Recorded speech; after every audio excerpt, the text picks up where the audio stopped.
রাজনীতির মঞ্চে ৪ দশকের বেশি বিচরণ, টানা ১.৫ দশকের বেশি সময় ধরে কর্তৃত্ববাদী শাসন, এরপর জুলাই অভ্যুত্থানে ক্ষমতাচ্যুত হওয়ার পর শেখ হাসিনা এখন মৃত্যুদণ্ডপ্রাপ্ত।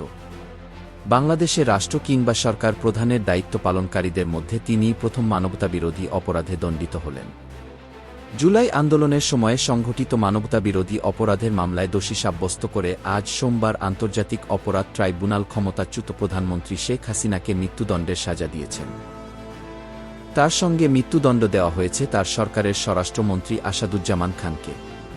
৫ বছর কারাদণ্ডাদেশ হয়েছে বাকি আসামি সাবেক পুলিশ প্রধান চৌধুরী আবদুল্লাহ আল মামুনের। ৭-৮ বছর বয়সী শেখ হাসিনার অনুপস্থিতিতে এই রায় হয়। অভ্যুত্থানে ক্ষমতাচ্যুত হয়ে গত বছরের ৫ আগস্ট তিনি দেশ ছেড়ে ভারতে গিয়ে ওঠেন। এখনও সেখানেই রয়েছেন তিনি। পলাতক থাকায় এই রায়ের বিরুদ্ধে আপিলের সুযোগ তিনি পাচ্ছেন না বলে ট্রাইব্যুনালের কৌঁসুলিরা জানিয়েছে।